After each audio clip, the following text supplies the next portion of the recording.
নমস্কার, education on বাংলায় আপনাদের সকলকে স্বাগত। আমি আপনাদের সাথে বিশ্বজিৎ পাল। আশা করছি সকলেই ভালো রয়েছে।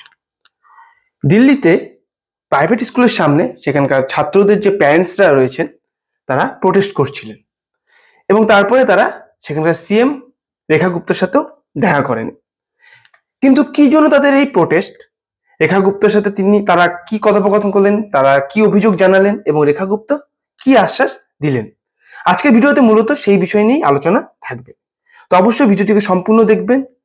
ভিডিওটিকে যদি ইনফরমেটিভ মনে হয় এবং আমি কিছু এই বিষয় নিয়েও কথা বলবো, তো সেগুলো যদি আপনাদের কাছে ইনফরমেটিভ মনে হয় ভিডিওটিকে লাইক করবেন, বন্ধুদের সাথে শেয়ার করতে ভুলবেন না। চ্যানেলে নতুন থাকলে এবার চ্যানেলটিকে সাবস্ক্রাইব করে দিন এবং পাশে দেওয়া বেল আইকনে গিয়ে অল নোটিফিকেশনে ক্লিক করে দিন, যাতে করে পরবর্তী সকল ভিডিও নোটিফিকেশন আপনাদের কাছে সবার আগে পৌঁছে যায়। আপনাদের মতামত অবশ্যই কমেন্ট সেকশনে জানাবেন। আর আপনাদের কাছে রিকোয়েস্ট থাকবে, কমেন্ট যখন করবেন আপনাদের ভাষা স্ল্যাং শব্দ ইউজ করবেন না, ঠিক আছে? এর আগেও আমি দেখেছি চ্যানেলের নিচে, দেখুন আপনাদের মতামত আমার থেকে ভিন্ন হতেই পারে, তাই বলে খারাপ ভাষা ইউজ করাটা কোনোটাই যুক্তিসঙ্গত এবং ভদ্র মানুষের কাজ নয়।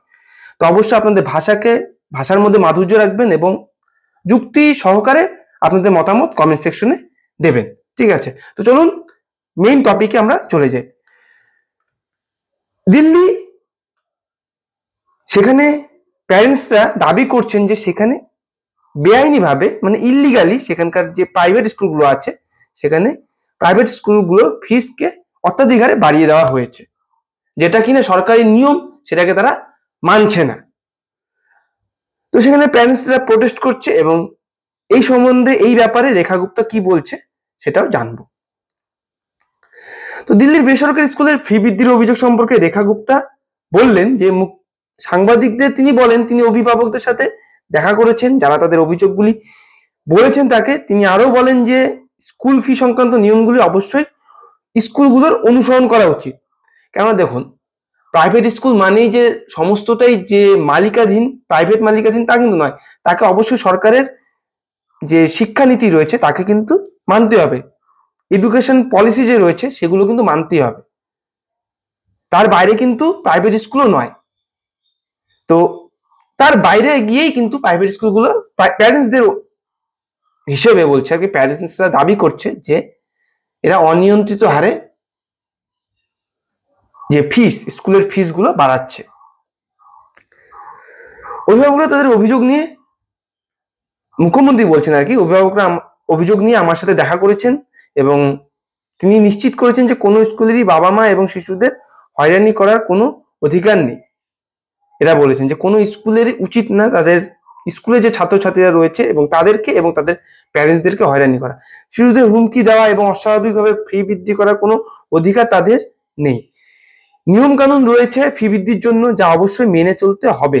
এটা সরকারের পক্ষ থেকে কিন্তু একটা রুলস করে দেওয়া হয় যে কত পার্সেন্ট হারে বৃদ্ধি করা যাবে প্রতি বছর, কিন্তু তার থেকে কিন্তু বেশি নিচ্ছে, এটা কিন্তু বর্তমানে প্যারেন্টসদের অভিযোগ। কি ব্যবস্থা নেওয়া হবে সে সম্পর্কে রেখা গুপ্তা বলেন, যদি কোনো স্কুল এই সমস্ত কিছুকে বা এই সমস্ত কিছুতে এই ধরনের কার্যকলাপের সাথে জড়িত থাকে তবে তাদের ক্ষতি ভোগ করতে হবে, অর্থাৎ হিউজ লস সেই সব স্কুলগুলো দেখতে পারে সামনের দিকে গিয়ে। আমরা আজ সেই সমস্ত স্কুলগুলিকে নোটিশ জারি করব যাদের বিরুদ্ধে আমরা অভিযোগ পেয়েছি। তো প্যারেন্টসগুলো এসে কিন্তু মুখ্যমন্ত্রীর কাছে অভিযোগ দিয়েছে। কোন কোন স্কুলের বিরুদ্ধে মেনলি এই অভিযোগ, সেই সব স্কুলকে নোটিশ পাঠাবে সরকারের পক্ষ থেকে, এবং যদি তারা সঠিক স্টেপ না নেয়, স্কুলগুলো যদি নিজেদের থেকে সঠিক স্টেপ না নেয়, পরবর্তীতে কিন্তু একটা বড় বিপদের সম্মুখীন হতে চলেছে এই প্রাইভেট স্কুলগুলো। লাস্টে আমি বলছি এর বিষয়গুলো, হ্যাঁ ঠিক আছে। অভিভাবক কেন প্রতিবাদ করছে, উদ্দেশ্যটা কি, আমি প্রথমেই কিছুটা বলেছি, তারপরেও তোমরা শোনো।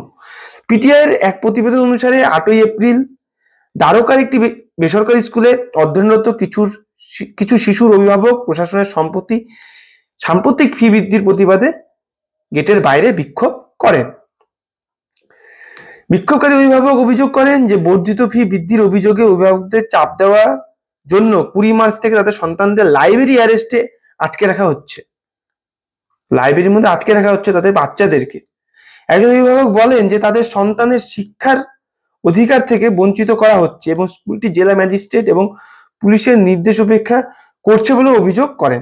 অর্থাৎ কি, সেখানকার জেলা ম্যাজিস্ট্রেট পুলিশের দ্বারাও কিন্তু নির্দেশ দেওয়া হয়েছে যে কিভাবে স্কুল চলবে এবং কি এই যে ইনসিডেন্ট ঘটিয়েছে সেই স্কুল, তারপরে সেখানকার লোকাল যে থানা রয়েছে, পুলিশের যে আধিকারিক রয়েছে, তারা গিয়েও কিন্তু সেখানে যেসব নিয়ম কানুনের কথা বলেছে সেগুলোকেও কিন্তু, যেসব মেনে চলার কথা বলেছে সেগুলোকে কিন্তু সেই স্কুল মানছে না। প্রতিবেদনে আরো বলা হয়েছে যে স্কুলটি এই বিষয়ে কোনো প্রশ্নের উত্তরও দেয়নি। তো তারা সবসময় এই বিষয়গুলোকে অ্যাভয়েড করে যাচ্ছে এবং তারা নিজেদের মনমানি করছে ছাত্রদের উপর এবং ছাত্রদের গার্জিয়ানদের উপর। দিল্লির স্কুল ফি বৃদ্ধির অভিযোগ এখনো পর্যন্ত কি ঘটেছে? অভিভাবকদের বিক্ষোভের সময় দিল্লির শিক্ষামন্ত্রী আশিস সুদ বলেছিলেন যে অভিযোগের ভিত্তিতে একটি পরিদর্শক দল স্কুল পরিদর্শন করেছে এবং দিল্লি জুড়ে সাব ডিভিশনাল ম্যাজিস্ট্রেট বা এসডিএম স্কুলগুলি পরিদর্শন করার এবং সম্মতি মূল্যায়নের জন্য তৈরি 18 দফা প্রশ্নাবলীর উত্তর সংগ্রহ করার নির্দেশও দেওয়া হয়েছে। 18 দফা প্রশ্ন রয়েছে, সেই সব স্কুলের মধ্যে গিয়ে সেই প্রশ্নের অ্যান্সার কালেক্ট করার কথাও বলা হচ্ছে। সুদ আরও বলেন যে শিক্ষা উপপরিচালক এবং হিসাব পরিচালনা সমন্বয়ে একটি কমিটি গঠন করা হয়েছে। শিক্ষা বিভাগ অযৌক্তিক ফি বৃদ্ধির বিষয়ে অভিযোগ জমা দেওয়ার জন্য অভিভাবকদের জন্য একটি নিবেদন ইমেল আইডি চালু করা হয়েছে। তো একটা ইমেল আইডি সরকারের পক্ষ থেকে দেওয়া হচ্ছে, যেখানে কিনা অভিভাবকরা সরাসরি তাদের অভিযোগকে দায়ের করতে পারবে এবং সরকার সেখানে সরাসরি কানেক্ট হতে পারবে সাধারণ যে বাবা মায়েদের সঙ্গে। তো দেখুন, এই যে প্রাইভেট স্কুলগুলোতে গার্জিয়ানরা তাদের সন্তানকে পাঠাচ্ছেন যে বেটার এডুকেশনের জন্য, তারা টাকা পয়সার কথা চিন্তা করছেন না। অবশ্যই সেখানে গভর্নমেন্টের রুলস রয়েছে, গভর্নমেন্টের কিছু বিধিনিষেধ থাকবেই, কেননা সরকারি স্কুলও রয়েছে তার পাশাপাশি। কিন্তু এখন প্রশ্ন হচ্ছে, এই যে বর্তমানে যে বাবা মায়েরা রয়েছে তারা কিন্তু তাদের সন্তানদেরকে ইংলিশ মিডিয়াম এই বেসরকারি স্কুলগুলোতে বেশি পাঠাচ্ছে এবং তার নিজেদের মধ্যে দেখা যাচ্ছে যে এক প্যারেন্টসের সাথে কম্পিটিশন করতে গিয়ে আরেক প্যারেন্টস তাদের সন্তানদেরও পাঠাচ্ছে এবং তাদের আর্থিক অবস্থা কিরকম সেই দিকেও কিন্তু তারা উপেক্ষা করেই পাঠাচ্ছে, যে যতটাই কষ্ট হোক না কেন তারা তাদের সন্তানদেরকে এই বেসরকারি স্কুলে তার ভালো শিক্ষা প্রদানের জন্য সেখানে তাদের যতই কষ্ট হোক, আর্থিক টানাপোড়েন থাকুক, তারা পাঠায়। তো এখানে যদি সরকারি স্কুলগুলো ভালো ইনফ্রাস্ট্রাকচার তৈরি করতে পারতো এবং সরকারি টিচারগুলো যদি ছাত্রদের সাথে, সেটা শুধু দিল্লি নয়, আমাদের পশ্চিমবঙ্গেরও অবস্থা খুবই কিন্তু খারাপ। বর্তমানে কিছুদিন আগে দেখা গেল 26,000 কিন্তু স্কুল শিক্ষকের চাকরি বাতিল হয়ে গেছে, প্যানেলই বাতিল হয়ে গেছে। তো সেখানে স্বাভাবিকভাবেই একটা হিউজ ক্রাইসিস টিচারদের তৈরি হয়েছে এবং স্কুলগুলোতেও টিচারের সংখ্যা কিন্তু কমে গেছে। তো সেখানে ছাত্রদেরকে যথেষ্ট পরিমাণ পরিষেবা দেওয়া সম্ভব হবে না সরকারি স্কুলগুলোতে এবং হিউজ পরিমাণ দুর্নীতি দেখা যাচ্ছে সরকারি স্কুলে যে টিচারগুলোতে। আমার একটাই কথা, যে সরকারি স্কুলগুলোকে ইনফ্রাস্ট্রাকচার তৈরি করা, ইনফ্রাস্ট্রাকচার আরো ভালোভাবে তৈরি করা, প্র্যাকটিক্যাল রুম তৈরি করা, যাতে ছাত্ররা সেখানে গিয়ে প্র্যাকটিক্যাল করতে পারে। থিওরির সাথে সাথে প্র্যাকটিক্যালের সাবজেক্টগুলো, প্র্যাকটিক্যালও কিন্তু প্রয়োজন রয়েছে। এইসব বিষয়গুলোতে উন্নতির জন্যই কিন্তু তারা বেসরকারি স্কুলে বাবা মায়েরা পাঠাচ্ছে, কিন্তু দেখা যাচ্ছে যে সেখানে হিউজ পরিমাণ অর্থ দিতে হচ্ছে। স্বাভাবিকভাবে সেখানেও টিচারদের নিয়োগ করা হয়, বেসরকারি স্কুলে টিচারদের প্রয়োজন হয়, অন্যান্য স্টাফের দরকার হয়, কিন্তু কোথাও এই বেসরকারি স্কুলগুলো শিক্ষার নামে একটি বিজনেস হাব তৈরি করে ফেলেছে, বিজনেস তৈরি করে ফেলেছে এবং সরকারের পক্ষ থেকেও সেরকম কোনো স্টেপ নিতে দেখা যায় না। কারণ কি, যে সরকার চাচ্ছে, সরকারের একটাই লক্ষ্য থাকে যে সেখান থেকে হিউজ পরিমাণ ট্যাক্স তারা কালেক্ট করে, হিউজ পরিমাণ ট্যাক্স তারা পায় এই স্কুলগুলোর থেকে। তো তারা তাদেরও মুখে কুলু পাটা থাকে। এটা সমস্ত স্টেটের কথাই বলছি। তো অবশ্যই কেন্দ্র সরকার, রাজ্য সরকারগুলোকেও কিন্তু এই বিষয়ে অবগত হতে হবে এবং সরকারি স্কুলগুলোতে ভালো ইনফ্রাস্ট্রাকচার নিয়ে আসতে হবে। যাদের আর্থিক দুর্বলতা রয়েছে তারা তো আর বেসরকারি স্কুলে যেতে পারে না, তো তাদের যাতে সরকারি স্কুলে সেই লেভেলের এডুকেশন পায়, বেসরকারি স্কুলের লেভেলের এডুকেশন পায়, শিক্ষকদেরও তার জন্য প্রতিনিয়ত ট্রেনিং আপডেট করতে হবে, তাদেরকেও আপডেটেশনে নিয়ে আসতে হবে টিচারদের। তারা এই মানধাত্তার আমলে যে জিনিসগুলো শিখে এসেছে সেইভাবে যদি ছাত্রদেরকে পড়ায়, ছাত্রদের ইন্টারেস্ট আসবে না পড়াশোনার প্রতি, আর ছাত্রদের যাতে ইন্টারেস্ট আসে পড়াশোনার প্রতি সেই জন্য কিন্তু শিক্ষকদেরও প্রতিনিয়ত আপডেটেশন করতে হবে, আপগ্রেডেশন করতে হবে ট্রেনিং এর মাধ্যমে। তো এটা কিন্তু মূল সরকারের পদক্ষেপ হওয়া উচিত। শুধু তাদের বেসরকারি স্কুলে গিয়ে থ্রেট দেওয়া, তাদেরকে নোটিশ দিয়ে থামিয়ে দিতে গেলে পরে তারা কোনো কিছুদিনের জন্য হয়তো সেটা শোধরাবে, আবারও তাদের